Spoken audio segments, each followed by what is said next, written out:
They're not telling them. Now, proximity is going to reveal that. Mm-hmm. But I don't think that every flaw is a flag. I agree. I agree.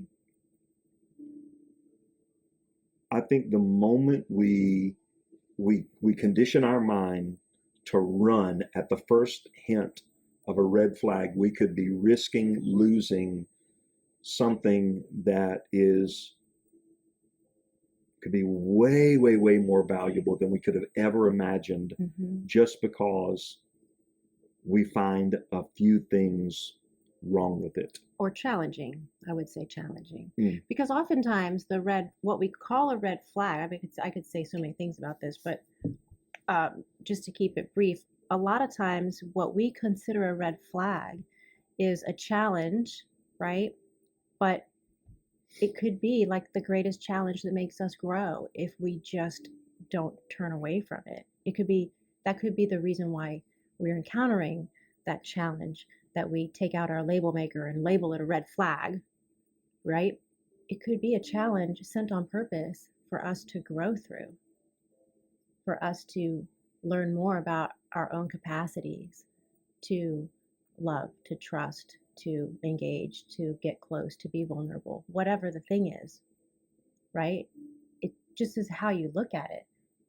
Because or you could look at it like a lot of times a red flag that we label as a red flag. I believe this almost all the time, almost all the time, that what we label as a red flag is actually a wound that someone hasn't overcome yet or hasn't healed from yet, and they're learning and they're hurting from something, whether they know that consciously or whether it's subconscious. They're healing from something or trying to heal from something. They're hurting from something. It shows up in a way, it manifests in a way that hurts us, so then we call it a red flag because of how it makes us feel, without thinking about how that person might actually feel who's behaving in a certain way. So if we separate the two things and we separate, like, they're behaving in this way, but they are this person, and we look past that, like we circumvent the flag, and we look at really who the person is, and we care about what might be going on in that person that's causing them to behave in this way, then we're looking at it in a completely different way, and we've changed the trajectory of the outcome by looking at them as a human and as love, instead of labeling them with their label maker as that's a red flag, that's not for me. Who's to say that's not for you? Maybe they're showing up in your life. Maybe, I'm not saying all the time.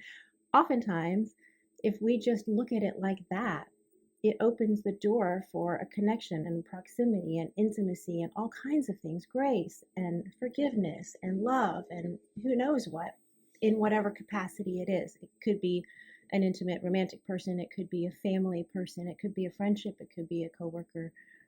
I'm just saying there are different ways to look at things, other than calling them red flags.